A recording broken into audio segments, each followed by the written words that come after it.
श्रीमद् भगवत गीता जो है हिंदुओं का पवित्र ग्रंथ में से एक ग्रंथ माना गया है। ठीक है, तो इसको बहुत ही श्रद्धा पूर्वक सुनना है और हमारे सिलेबस में है, तो हम लोगों को ध्यान से देखना है। और कुछ श्लोक ऐसे हैं जो बहुत ज्यादा इंपॉर्टेंट हैं और अक्सर वो पूछे जाते हैं। इवन नॉर्मल लाइफ में भी, या फिर हम कहीं अपना इंटरव्यू देने जा रहे हैं या कहीं पे एग्जाम भी देते हैं, तो वहां पे वो उन सूत्रों से रिलेटेड कुछ कुछ क्वेश्चंस पूछे जाते हैं। फॉर एग्जाम्पल कि योग का डेफिनेशन कहाँ बताया गया है, योग क्या है, गीता के अकॉर्डिंग बताइए। ठीक है, तो इस तरीके के क्वेश्चंस के लिए भी ये चैप्टर बहुत ज्यादा इंपॉर्टेंट है। तो आपका जो सेकंड चैप्टर है सांख्य योग, वो बहुत ज्यादा हमारे सिलेबस में इम्पोर्टेंस रखता है, तो उसको ध्यान से सभी सुनेंगे। ठीक है, और जो श्रीमद् भगवत गीता है वो भीष्म पर्व से लिया गया है। ठीक है, और इसमें जो है 18 चैप्टर्स हैं, जिसमें 3 पार्ट्स में डिवाइड किया गया है। आपका कर्म योग, ज्ञान योग, भक्ति योग, यानी 6 चैप्टर्स डिवाइड हुए हैं। ठीक है जी, और टोटल श्लोकों की संख्या जो है इसमें 700। कुछ कुछ लोगों का मानना है इससे भी ज्यादा है, लेकिन ज्यादा ऑथेंटिक आपका 700 ही है। ठीक है, अब आगे हम लोग पढ़ते हैं। ओके, इंट्रोडक्शन भावना जी।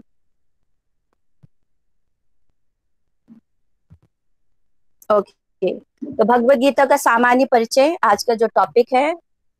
तो सबसे पहले यहाँ पर देखेंगे पॉइंट्स में मेंशन है, भगवत गीता योग का प्रमुख ग्रंथ है। इस बात का अंदाजा इसके अध्यायों के नाम से लगाया जाता है, क्योंकि इसके प्रत्येक अध्याय के पीछे योग शब्द जुड़ा है। ठीक है, आप देखेंगे ज्ञान योग, भक्ति योग, सांख्य योग, विषाद योग, अर्जुन विषाद योग के नाम से जो है आज हम पढ़ेंगे। ठीक है, तो सब में योग जुड़ा हुआ है। तो भगवत गीता महाभारत के भीष्म पर्व से लिया गया है, जो कि 23वें से 40वें अध्याय में मेंशन है। महाभारत में 18 अध्याय है, बता दिया मैंने पहले। और इसमें जो पर्व हैं, पर्व के अकॉर्डिंग ही इनके नाम रखे गए हैं, जैसे भीष्म पर्व, शांति पर्व, द्रोण पर्व इत्यादि। और आपको श्लोकों की संख्या, हाँ यहाँ पे मेंशन है 745 भी माना जाता है, लेकिन ज्यादातर आप 700 को ही करेंगे। अगर एग्जाम में पूछा जाता है कि 700 है या 745 है, तो 700 को ही आप लेंगे। ओके, भगवत गीता में रूपक, उपमा आदि 14 अलंकार व अनुष्टुप आदि 4 छंद हैं। भगवत गीता को जो है प्रस्थान त्रय, भगवत गीता, ब्रह्म सूत्र तथा उपनिषद, ठीक है, में से एक है, जिसे स्मृति प्रधान प्रस्थान के नाम से भी जाना जाता है। और इसमें इनके जो लेखक रहे हैं वो वेद व्यास जी रहे हैं। और इस ग्रंथ में आपको मिलेगा भगवान श्री कृष्ण और अर्जुन, मतलब 2 लोगों के बीच में ज्यादा वार्तालाप की बातें आप इस ग्रंथ में पाते हैं। ठीक है, और ये जो है महाभारत का युद्ध जो है 14 दिन कुरुक्षेत्र में चला था। उसी के ही एक छोटे से पार्ट में जब अर्जुन मना कर देते हैं युद्ध करने से, हताश हो जाते हैं, क्योंकि उनके अपने जन वहां पे होते हैं और अर्जुन नहीं चाहता है कि हम उनको मारें और उनका वध करके हम अपना राज्य में राज करें। तो इस बात को अर्जुन स्वीकार नहीं करता है। बार बार भगवान श्री कृष्ण को ये रिक्वेस्ट करते हैं कि हम युद्ध नहीं करेंगे, हम अपनी चीजों से संतुष्ट हैं, हमें दुर्योधन कुछ नहीं देना चाहते, कोई बात नहीं। सॉरी लेकिन पूजा, हम, पूजा यस, करेक्ट करना था, 14 डेज नहीं 18 डेज। 14 बोला मैंने, आई एम रियली सॉरी, 18 है। ठीक है, 18 दिन चला था, सॉरी। तो आप याद करने के तौर पे अगर आप देखते हैं तो 18 18 18, ठीक है, 18 आपके चैप्टर है भगवत गीता में है, और ये 18 दिन तक चला था युद्ध। ठीक है जी, तो 18 से ही आपको कंफ्यूजन नहीं होगा, 18 ही आपको क्वेश्चंस जब आएगा एग्जाम में तो आपको 18 डालना है। ठीक है, अब ये जो महाभारत के पर्व यानी जो अध्याय हैं उनके उनके एक नाम हम एक बार पढ़ लेंगे। आप सभी भी जहाँ पे बैठे हुए वहीं पे ही स्क्रीन को देखते हुए इसको एक बार रिपीट कर लेंगे। ठीक है, ये इतना इंपॉर्टेंट नहीं है, आगे जो हम पढ़ेंगे जो कि भगवत गीता के अध्याय है वो बहुत ज्यादा इंपॉर्टेंट है हमारे लिए। ओके, तो अभी हम लोग पढ़ लेते हैं इसे रफली। आदि पर्व, सभा पर्व, वन पर्व, वीरता पर्व, उद्योग पर्व, भीष्म पर्व, द्रोण पर्व, कर्ण पर्व, शैल्य पर्व, शौप्तिक पर्व, स्त्री पर्व, शांति पर्व, अनुशासन पर्व, अश्वमेध पर्व, आश्रम वासिका पर्व, मौसला पर्व, महाप्रस्थानिका पर्व। लास्ट में है आपका स्वर्ग आरोही पर्व। यानी महाभारत में 18 पर्व हैं, भगवत गीता में जितने भी अध्याय हैं उसमें 18 अध्याय हैं, और ये युद्ध कितने दिन तक चला था? 18 दिन। ठीक है, ये सब कॉमन है। आगे चलते हैं, इसको याद कर लीजिएगा आप सभी, बहुत ज्यादा इंपॉर्टेंट है। कई बार यहाँ से क्वेश्चंस बनते भी हैं, और लास्ट जो हम लोगों का पेपर हुआ था MDY में, उसमें भी यहाँ से क्वेश्चन बना था। पहले अध्याय का नाम है अर्जुन विषाद योग, दूसरे का नाम है सांख्य योग, ठीक है। तीसरे अध्याय का नाम है कर्म योग, यानी इसमें कर्मों के बारे में ज्यादा चर्चा की गई है। फिर है आपका ज्ञान कर्म संन्यास योग, फिर कर्म संन्यास योग, आत्म संयम योग। आप सभी मेरे पीछे रिपीट करते जाएंगे, ठीक है। ज्ञान विज्ञान योग, अक्षर ब्रह्म योग, राज विद्या राज गुहा योग, विभूति योग, विश्व रूप दर्शन योग, भक्ति योग, क्षेत्र क्षेत्रज्ञ विभाग योग, गुण त्रय विभाग योग, पुरुषोत्तम योग, देवासुर संपद विभाग योग, श्रद्धा त्रय विभाग योग, मोक्ष संन्यास योग। ठीक है, इनके बारे में मैं यहाँ पे नहीं एक्सप्लेन करूंगी, ठीक है, क्योंकि हम आगे फिर धीरे धीरे पढ़ेंगे तो वहां पे पूरा एक्सप्लेन हो जाएगा। ठीक है, आगे चलते हैं नेक्स्ट। ठीक है, तो पहला जो अध्याय है उसका नाम क्या? अर्जुन विषाद योग। तो नाम से ही पता चलता है, अर्जुन को जब वो मोहग्रस्त हो गए थे और अपने बंधुजनों को देखकर वो हताश हो गए थे, ठीक है। उनका जो मन था वो नकारात्मकता में आ गए थे कि मैं युद्ध नहीं करूंगा, मुझे ये युद्ध नहीं करना है। मतलब सारी सेनाओं को, दोनों दोनों पक्षों को देखकर अर्जुन अपने गांडीव को रख देते हैं। तब भगवान श्री कृष्ण उपदेश देते हैं, गीता का उपदेश देते हैं, ठीक है। तो उसके दौरान फिर बाद में लास्ट में होता है कि अर्जुन को फिर रियलाइज होता है कि एक्चुअल में भगवान ही सब कुछ करा रहे हैं, हम तो सिर्फ ध्येय मात्र हैं, हम निमित्त मात्र हैं, हम कुछ भी नहीं कर रहे हैं, सब कुछ ईश्वर करा रहा है। और जितना भी जो कुछ भी मिलता है हमको, वो सभी ईश्वर के द्वारा ही मिलता है, ठीक है। तो इस बात से फिर एग्री करके फिर अर्जुन महाभारत में युद्ध के लिए तैयार होते हैं।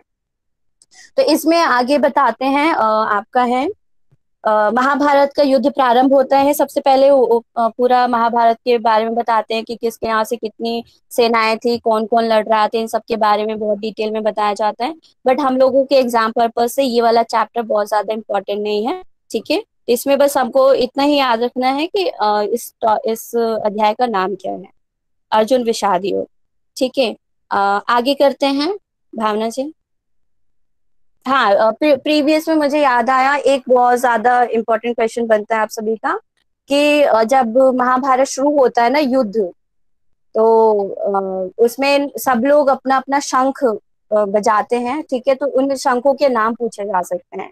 जैसे श्री भगवान कृष्ण का पांचजन्य शंख होता है, अर्जुन का देवदत्त होता है, भीमसेन का पौंड्रू नामक महाशंख होता है, कुंती पुत्र का, जो कि युधिष्ठिर सबसे बड़े पुत्र होते हैं कुंती के, उनको उनका जो शंख का नाम होता है अनंत विजय, ठीक है।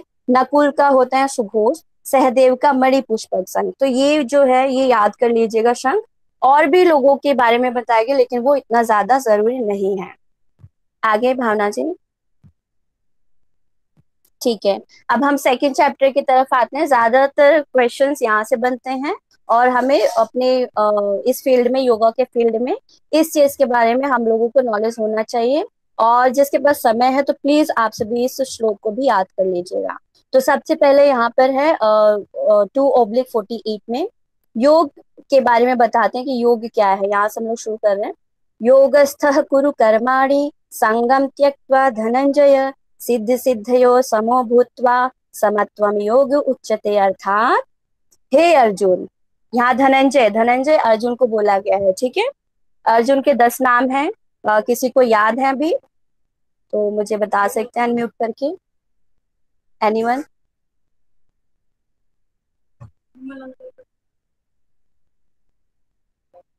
अर्जुन के 10 नाम किसी को याद है? ओके, कोई बात नहीं, ठीक है। मैडम तो 3-4 याद है। हाँ ठीक है, विशाल जी 3-4 ही बता दीजिए। एक तो सव्यसाची, हाँ। कीरिटी, हम्म। धनंजय, हम्म। पार्थ, हम्म। और बस यही ध्यान है मेरे को। ओके, थैंक यू विशाल जी, इतना भी तो बहुत है। एक वन मोर, गुड़ाकेश। गुडाकेश, मेरे को इसका तो याद नहीं है। गुडाकेश। गुड़ाकेश ठीक है। मीन मा, मा, उन्होंने निद्रा पे अधिकार महाबाहो। प्राप्त, उन्होंने निद्रा पे महाबाहो, अधिकार, यस यस। भगवान श्री कृष्ण उनको महाबाहो करके भी संबोधित करते हैं।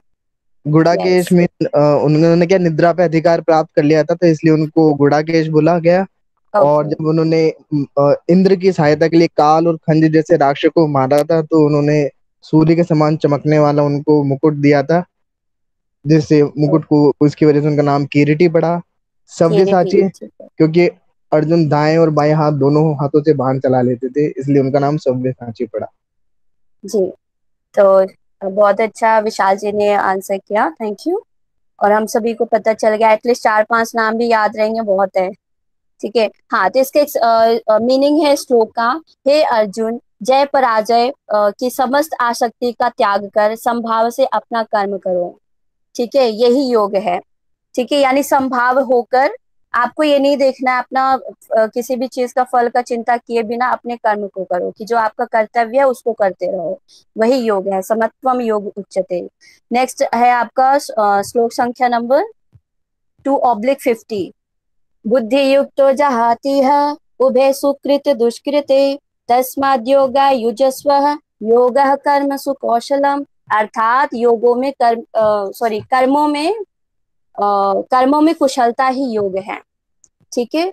यानी इसका तात्पर्य है, जो मनुष्य भक्ति में संलिग्न होकर अच्छे बुरे कार्यों से मुक्त होकर, ठीक है, अपने कार्यों को करता है और अच्छे से करता है, कुशलता पूर्वक करता है, वह जो है योग कहलाता है। ठीक है। अभी नेक्स्ट श्लोक है इसका 6/23 में भी बताया गया है, तम विख्यात दुख संयोग वियोगम योगस जितम स निश्रेयन योक्तव्यो योगो योगो निवीर्ण चेतसा। यानी सत्येंद्र जी ने इसको अपने पोयम में कन्वर्ट किया हुआ है। कहते उसे ही योग जिसमें सर्व दुख वियोग है, यानी जिसमें सभी दुखों का नाश हो गया है। यानी वो जो साधक है, वो उसको वो संभाव हो गया है, उसको भी दुख और सुख इन सब की कोई अनुभूति नहीं होती, उसने अपनी इंद्रियों को एकाग्र कर लिया है। ठीक है। और वो स्थित प्रज्ञ हो गया है। दृढ़ चित्र होकर साधने के योग्य ही यह योग है। ठीक है। तो दृढ़ चित्त स्वरूप जो चीज हो जाता है वही योग कहलाता है। आगे हम देखते हैं, ब्रैकेट में लिखा गया है, प्रासंगिकता और क्षेत्र योग की प्रासंगिकता और क्षेत्र आध्यात्मिक दृष्टि एवं जीवन के प्रत्येक पहलू यानी कर्म, भक्ति, ज्ञान आदि की दृष्टि से विशेष है, जिसके द्वारा मानव का सर्वांगीण विकास संभव है। ठीक है। इसमें वही बताया गया है कि अपना मन से, वाणी से, कर्मों से अच्छी तरीके से अपने कर्मों को करना है, समत्व भाव को लेते हुए। आगे बताते हैं, आत्म तत्व के बारे में चर्चा की गई है। तो आत्म तत्व के बारे में बताते हैं कि इसमें क्योंकि सांख्य का भी वर्णन किया गया है दूसरे अध्याय में, और आत्म तत्व के बारे में भी बताया गया, स्थित प्रज्ञ के बारे में भी बताया गया। तो हम सभी आत्म तत्व के बारे में पढ़ लेते हैं सर्वप्रथम। श्लोक इसका है 2/20। तो जो बहुत ज्यादा इंपॉर्टेंट श्लोकास है वही सत्येंद्र सर ने मेंशन किया है, उसी का ही हम लोग रिवीजन कर रहे हैं। ठीक है, ज्यादा हम डीप में नहीं जाएंगे। इसमें श्लोक है, न जायते म्रियते वा कदाचिन्नम नम भूत्वा वा न भूयः अजो नित्य शाश्वतो अयम पुराणो न हन्यते हन्माने शरीर। अर्थात वो जो आत्म तत्व है, जो पूरे ब्रह्मांड में समाया हुआ है, उसके बारे में बताते हैं भगवान श्री कृष्ण। आत्मा के लिए किसी भी काल में ना तो जन्म है और ना ही मृत्यु है। ठीक है। ये ना ही जन्म लेता है और ना ही मरता है, और वह अजन्मा, नित्य, शाश्वत तथा पुरातन है। ठीक है। इस जो उन्होंने ऑरेंज कलर का मेंशन किया, शाश्वत है। ठीक है, सदैव रहने वाला, पुरातन है, अजर है, अमर है। ठीक है। मतलब उनको कोई ना मार सकता है, ना उनको खत्म कर सकता है। ठीक है, वह है आत्मा स्वरूप। नेक्स्ट श्लोक है आपका अच्छा यहाँ पे मेंशन नहीं है, मैं पढ़ देती हूँ बट आप लोगों के लिए। वेदा वेदा विनाशिनम नित्यम य एनम अजम अय्यम कथम स पुरुषः पार्थः क घातयति हन्ति कम। ठीक है, इसका अर्थात मतलब बताते हैं। भगवान श्री कृष्ण कहते हैं, हे पार्थ, जो व्यक्ति यह जानता है कि आत्मा अविनाशी है, अजन्मा है, यानी जो जन्म ही नहीं लेता है, शाश्वत है, सदैव है तथा अव्यय है, ठीक है, वह भला किसी को कैसे मार सकता है या मरवा सकता है। अर्थात अर्जुन जो डर गए थे कि मैं मारूंगा, मैं अपने परिजनों को मारूंगा, उनके ऊपर मैं शस्त्र उठाऊंगा, तो उसी के तात्पर्य पे आंसर करते हैं भगवान कि आप किसी को नहीं मार रहे हैं, क्योंकि आप जिसको मार रहे हैं वो आप आत्मा, वो एक शरीर मरेगा, आत्मा तो कभी ना जन्म लिया है ना ही मरा है, तो आप इसकी टेंशन मत लो कि आप किसी को मार रहे हैं। ठीक है, आगे बढ़ते हैं। ओके, हाँ, ये बहुत ही इम्पोर्टेंट है। और अभी के टाइम पे भी जैसे लोग भी बहुत ज्यादा डिप्रेशन में चले जाते हैं और कई चीजों को वो नहीं समझ पाते हैं, कि वो हमेशा यही सोचते हैं कि सब चीज जो है अपने शरीर के लिए ही कर रहे होते हैं, कलेक्शन कर रहे होते हैं, और उनको एक्चुअल में नहीं पता होता है कि ये जो आत्मा है वो शरीर रूपी वस्त्र पहन के घूम रहा है, और इसको ये हर एक नया रूप लेता है, नया वस्त्र पहनता है। तो इसी के विषय में ये श्लोक बताया गया है। श्लोक संख्या नंबर 21 और 22 में मेंशन है। वासा वासा से जीर्णानि यथा विहाय नवानि गृहाति नरोपराणि तथा शरीराणि विहाय जीर्णा नयन्यानि संयाति नवानि देहि। अर्थात जिस प्रकार मनुष्य पुराने वस्त्रों को त्याग कर नए वस्त्र धारण करता है, उसी प्रकार आत्मा पुराने तथा व्यर्थ के शरीरों का त्याग कर नवीन भौतिक शरीर धारण करता है। ठीक है, तो इसमें अल्टीमेटली यही चीज है कि मोह को त्याग दो। मैसेज भी जाता है आज के टाइम पे कि जो शाश्वत सत्य है वह आत्मा है, और आत्मा सदैव अपने वस्त्रों को बदलती रहती है।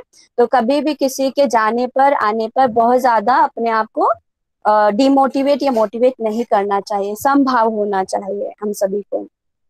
नेक्स्ट सूत्र है इसका, सूत्र संख्या नंबर 24। ठीक है, अब आगे बताते हैं वो आत्मा कैसा है भाई, किस तरीके का है, और आत्मा को डीपली समझाते हैं अर्जुन को, ताकि समझ में आ जाए और वो अपना कर्म करने के लिए तैयार हो जाए।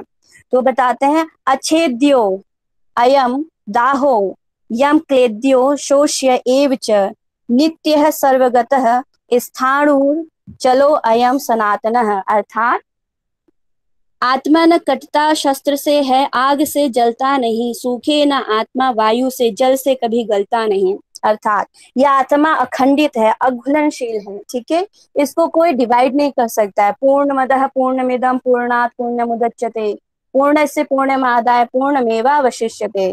ठीक है, तो ये अघुलनशील है, जिसको जलाया नहीं जा सकता, इसको सुखाया नहीं जा सकता, ये शाश्वत है, सर्वव्यापी है। सर्वव्यापी यानी हमेशा ही व्याप्त है, हमेशा से ही व्याप्त है, अविकारी है, स्थिर है, सदैव एक सा रहने वाला है। तो जो सांख्य दर्शन हम लोग पढ़ते हैं उसमें बताया गया है ना कि पुरुष जो है वो किसी में भी लिप्त नहीं है, और हम लोगों ने दर्शन बहुत अच्छे से पढ़ा, तो पुरुष की जितनी क्वालिटी वहां पर बताई गई है अल्टीमेटली वो इसी आत्म तत्व की बात है। ठीक है, आगे हम चलते हैं। नेक्स्ट सूत्र है आपका, ओके, 2/24।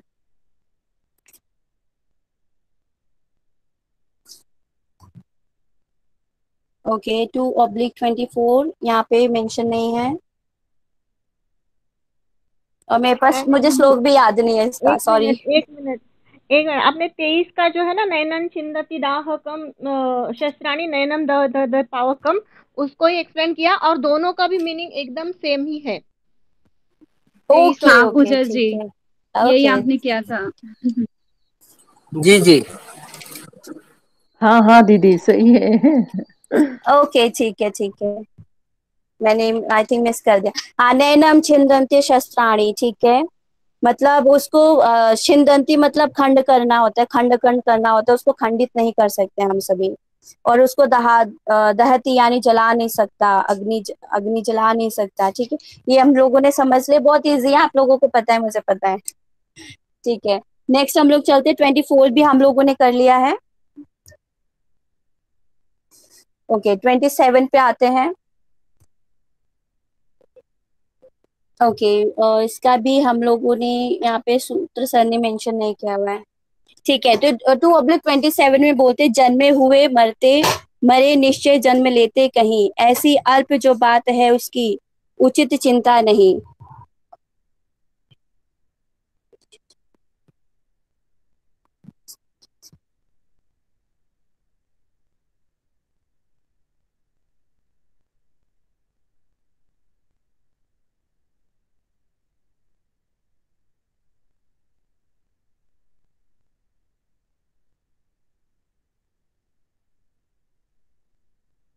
आवाज चली गई क्या? पूजा जी आवाज नहीं आ रही आपकी।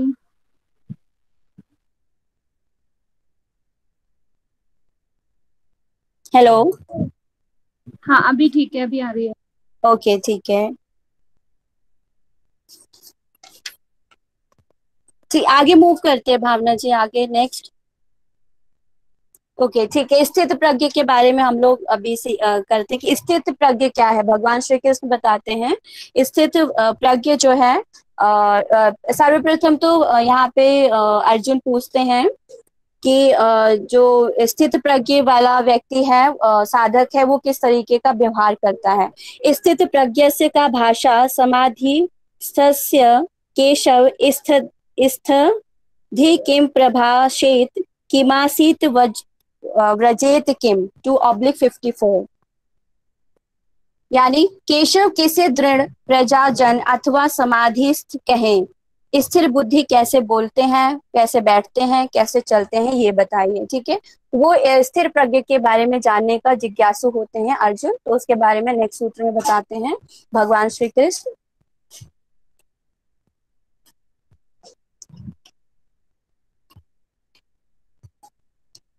ओके, हे पार्थ, आगे इन्होंने जो 2/25 है उसमें बताते हैं कि स्थित प्रज्ञ के बारे में। हे पार्थ, मन की कामना जब छोड़ता है जन सभी, वो आप में मगन दृढ़ प्रज्ञ होता है तभी। यानी जितनी भी कामनाएं होता है उन सभी को जब त्याग देता है साधक, उन सभी से परे हो जाता है, तो वही व्यक्ति अपने इंद्रियों को एकाग्र करके स्थित प्रज्ञ में समा जाता है, यानी वो स्थिर हो जाता है, स्थिर भाव हो जाता है, उसी को ही भगवान श्री कृष्ण ने स्थिर प्रज्ञ बताया है। आगे ओके अच्छा, जो प्रीवियस वाला श्लोक था हमारा, उसमें भगवान श्री कृष्ण ने कछुए का भी एग्जाम्पल दिया था, जिस प्रकार कछुआ अपना एक मुसीबत के टाइम पे अपने सभी अंगों को समेट लेता है, कुछ उसी प्रकार से ही जो साधक होता है, स्थिर बुद्धि वाला, दृढ़ प्रज्ञा वाला साधक होता है, वो अपने सभी विषयों को इंद्रियों से डिटैच कर देता है, अलग कर देता है, भिन्न कर देता है, वह स्थित प्रज्ञावान साधक बन जाता है। अब है आपका नेक्स्ट है आपका ठीक है, हाँ, अब ये बोलते हैं कि जो लोग अपनी इंद्रियों को कंट्रोल में नहीं कर पाते हैं और वो फिर अपने विषय वासनाओं से लिप्त रहते हैं, तो उनके साथ फिर कैसा होता है उसके बारे में बताते हैं 2/56 में। सुख में न चाह न खेद, जो दुख में कभी अनुभव। ओ सॉरी, इसमें भी सॉरी 256 में भी उन्होंने स्थित प्रज्ञ के बारे में बताया है। सुख में न चाह है, ठीक है, मतलब उसको सुख दुख और उसको लाभ हानि में कोई भी इंटरेस्ट नहीं होता है, कोई भी दिलचस्प नहीं होता है, और वो क्रोध से, भय से, उन सभी चीजों से परे होता है, वही स्थित प्रज्ञ वाला साधक कहलाता है। ठीक है, तो इसके आगे जाते हैं, ठीक है, 257 में भी बताते हैं कि शुभ या अशुभ जो भी मिले उसमें न हर्ष ना शोक ही स्नेह जो सर्वत्र है स्थिर बुद्धि वाला। सेम वही चीजें हैं कि कोई भी हर्ष का नहीं है उसको फीलिंग, कोई उसको छोड़ के चले जाते हैं तो वो शोक नहीं करते हैं, कुछ अमूल्य वस्तु मिल जाता है तो उसमें वो हर्षित नहीं होते हैं। शुभ और अशुभ में भी कुछ शुभ कार्य उनके उनसे होता है तो भी वो इतना बहुत ज्यादा प्रफुल्लित नहीं होते, शो ऑफ नहीं करते। कुछ अशुभ भी हो गया तो उसमें भी वो स्थिर रहते हैं। जैसे उनका एग्जाम्पल आता है आपका जनक जी का। भावना जी मैं सही हूँ ना? इसका एग्जाम्पल जनक जी ही मुझे याद आ रहा है। नहीं, उन एक एक एग्जाम्पल दिया था उन्होंने उनको। वो लोक संग्रह में पूछा। ओके, लोक संग्रह में, सॉरी यहाँ पे वो एग्जाम्पल नहीं है। ठीक है, नेक्स्ट हम बढ़ते हैं।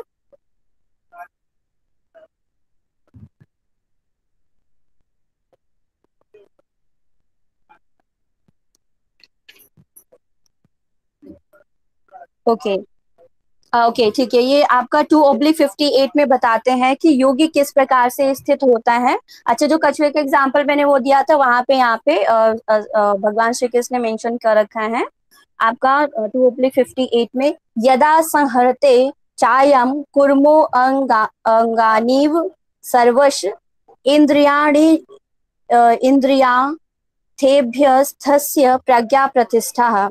यानी जिस प्रकार कछुआ अपने अंगों को संकुचित कर लेता है, सिमेट लेता है, ठीक है, उसी प्रकार से जो मनुष्य अपनी इंद्रियों को अपने विषयों से खींच लेता है, उनको डिटैच कर देता है, वह पूर्ण चेतना में दृढ़ पूर्वक स्थिर हो जाता है। ठीक है, ये स्थित प्रज्ञ के ही अब तक चल रहे थे।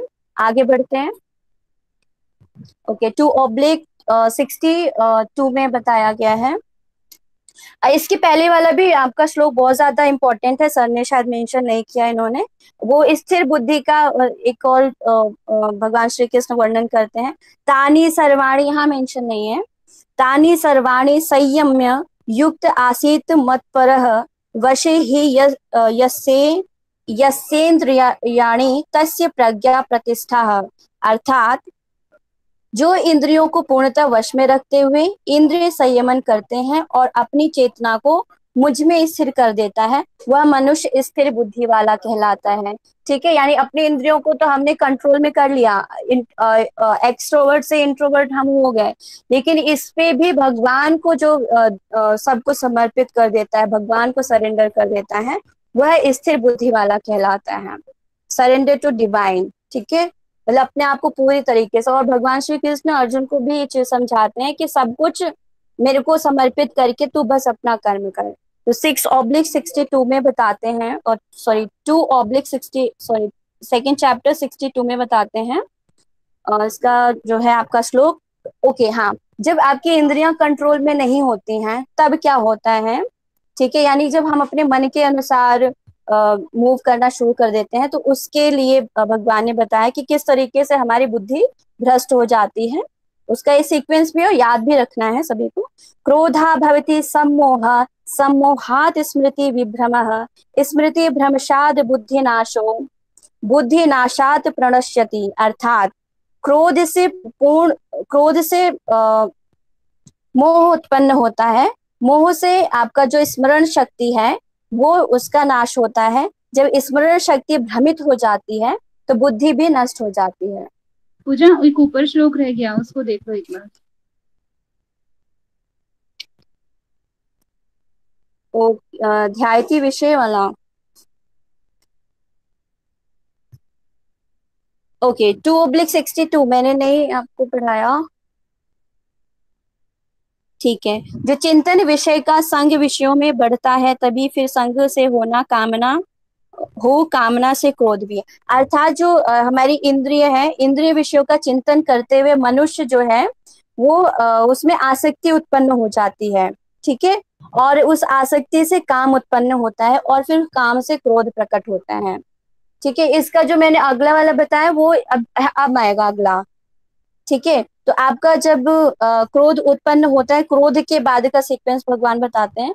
क्रोध से मोह उत्पन्न होता है, फिर मोह से स्मरण शक्ति विभ्रम हो जाती है, मतलब स्मरण शक्ति भ्रमित हो जाती है। और जब आपकी स्मरण शक्ति भ्रमित हो जाती है तो फिर बुद्धि का नाश होता है। तो इससे क्या होता है, जब बुद्धि का नाश होता है तो वो व्यक्ति सांसारिकता में फंस जाता है और सही गलत का पहचान नहीं कर पाता और उस परम तत्व को प्राप्त करने से वंचित रह जाता है। अब आपका आगे 2/69, ठीक है। हाँ, ये अपना सीक्वेंस प्लीज सभी लोग याद कर लीजिएगा। भावना से थोड़ा इसको नीचे कीजिए।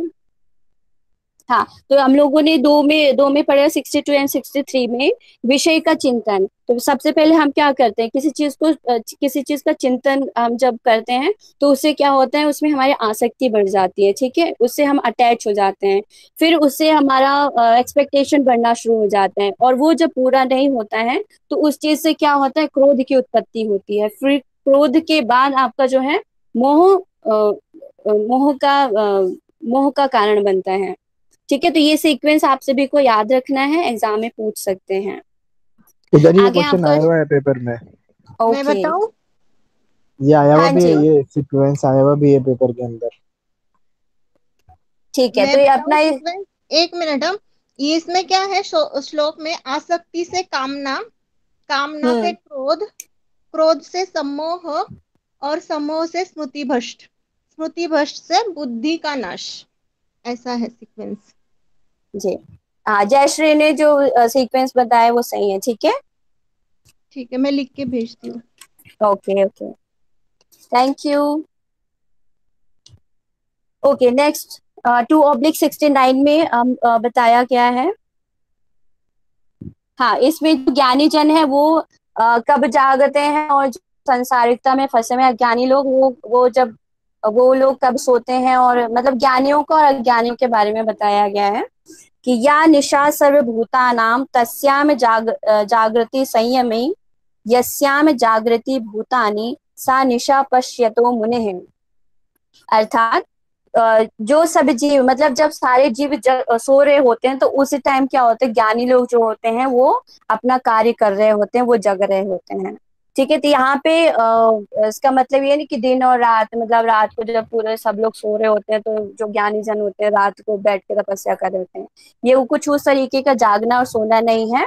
ये सही ज्ञान के बारे में बताया जाए कि जो लोग सांसारिकता में फंसे हुए हैं और उनका जन्म क्यों हुआ है वो उस चीज को नहीं समझ रहे हैं, अपने कर्तव्यों को ठीक तरीके से नहीं कर रहे हैं, और जो वो कर भी रहे हैं तो वो अपने कर्म संस्कारों को बना रहे हैं, उससे मुक्ति का उपाय वो लोग नहीं सोच पा रहे हैं, अर्थात वो भी सोए हुए हैं। लेकिन उनमें से भी जो साधक जान लेता है कि ये आत्म तत्व क्या है और शरीर जो है, शरीर का नाश होता है लेकिन हमको आत्मा के लिए करना है, और आत्मा को कर्म बंधनों से मुक्त करने के लिए, जन्म मरण से मुक्ति के लिए हमें जो सही चीजें करना है, सही कर्तव्य करना है, उसको प्राप्ति के लिए अगर हम ईश्वर को सबको समर्पित नहीं करेंगे तो हम सो रहे हैं। अगर उसी चीज को ही हम इस भाव से लेके चलते हैं कि सभी चीज हमको ईश्वर को समर्पित करके अपने कर्मों को करना है, तो वो ज्ञानी व्यक्ति हुआ और वो जानकर अपने कर्मों को अच्छे से कर रहा है, ठीक है। सबसे लास्ट में इसका चौथा टॉपिक है सांख्य योग का अर्थ। सांख्य के बारे में बताया जाता है क्योंकि तत्वों की बात कही गई यहाँ पे, तो उसके बारे में लिखा गया है। सांख्य योग का अर्थ संख्या की गणना से है, ठीक है। यहाँ बताया गया ना, जैसे सांख्य वहां पे हमने पढ़े थे 25 तत्व पढ़े थे, तो आपका प्रकृति पुरुष 2 हो गए और फिर प्रकृति से बाकी 23 तत्व बने थे, ठीक है। तो इसमें जो है मतलब जिसमें गणना की जाती है उसको सांख्य कहा गया है, संख्या कहा गया है, सांख्य कहा गया है। अर्थात जिसमें तत्वों की संख्या का वर्णन है, इसलिए इसको सांख्य योग का नाम दिया गया है। तत्वों का विवेचन करने के कारण इसको ज्ञान योग भी कहते हैं, ठीक है, क्योंकि तत्वों को जाना जाता है इसमें, तो इसलिए इसको ज्ञान योग से भी जाना जाता है। और यहाँ पे हमारा सेकंड चैप्टर खत्म होता है। आप सभी का बहुत बहुत धन्यवाद। आज मैंने गीता को मतलब कोशिश किया, मैंने कभी किसी को एक्सप्लेन भी नहीं किया था, तो मुझे माफ कीजिएगा। और thank you so much Jayashree ji, आपने वेल उस ट्राइड सीक्वेंस पूजा को जी। करेक्ट किया। दीदी बहुत बहुत अच्छे से किया, बहुत अच्छा अच्छे से किया पूजा जी, क्योंकि वो माइक के सामने सबको एक्सप्लेन करना इतनी आसान बात नहीं, हाँ एक आध पॉइंट कठिन अलग बात है। होता है जी, बहुत एग्जैक्टली यही पूजा, बहुत अच्छी से कोशिश की आपने, और हम सभी ने कभी नहीं पढ़ाया, वी आर ट्राइंग। दीदी ठीक है, श्लोक भी एक आप। और लास्ट मैं बता दूं आप सभी को, ये मैंने पढ़ा था तो अभी मेरे को याद आ रहा है कि पूछ सकते हैं कि आत्मा का जो परिणाम है वो कितना है, ठीक है। तो उसका जो है ना, आपका जो बाल का है उसका अग्र भाग जो बिल्कुल पॉइंट का होता है, उसके मतलब 10,000वें हिस्से के बराबर है आत्मा, ठीक है, उसका साइज। हाँ ठीक है, MDY ने मेंशन किया है 10,000, तो ये याद रखिएगा, पूछ सकते हैं कि आत्मा का परिणाम कितना है। ठीक है, बस इतना ही है आज के लिए, धन्यवाद सभी का।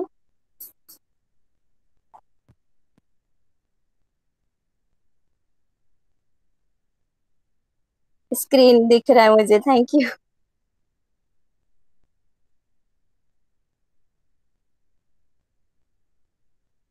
ओके, तो कल हम लोग मिलेंगे, और आज तो मैंने जल्दी टाइम से छोड़ दिया, तो कल फिर नए टॉपिक के साथ शायद हम लोग थर्ड और फोर्थ करेंगे, तो वो देखते हैं, या तो भावना जी कराएंगे या फिर कोई और। तो अभी हम लोग शांति पाठ कर लेते हैं एक बारी दीदी दीदी अपना। एक मिनट, हाँ वो जो जी। अर्जुन अर्जुन के नाम थे ना, वो भी हाँ ग्रुप जी। पर डालेंगे तो बहुत अच्छा होगा जी, हमको भी अच्छा पता चलेगा। ठीक है, मैं जी जी। डाल दूंगी, ओके। हाँ ओके, जी। Thank you thank you. Okay, और आप प्लीज शंखों के उनके नाम भी याद कर लेना, वो भी मैं डाल दूंगी, ठीक है। जी जी, थैंक यू। और किसी को कुछ क्वेश्चन पूछना है या कोई डाउट है, या मेरे से कोई मिस्टेक हो गया तो उसको आप यहाँ पे बता सकते हैं।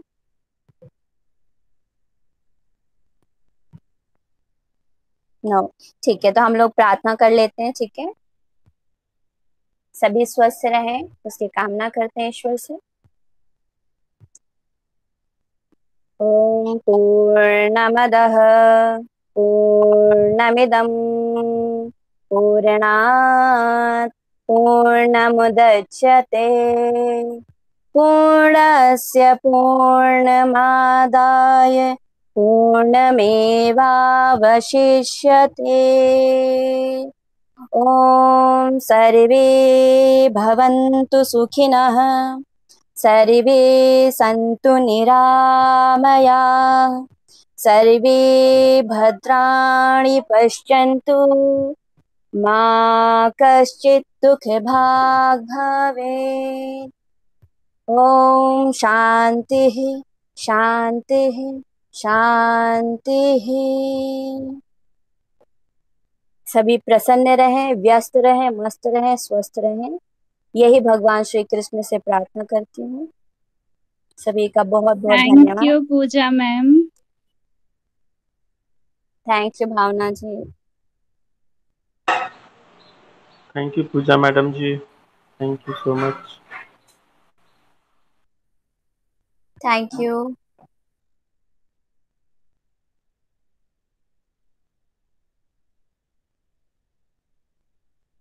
हाँ जी, मैं ग्रुप में हम सभी लेफ्ट कर देंगे ना तो बंद हो जाएगा।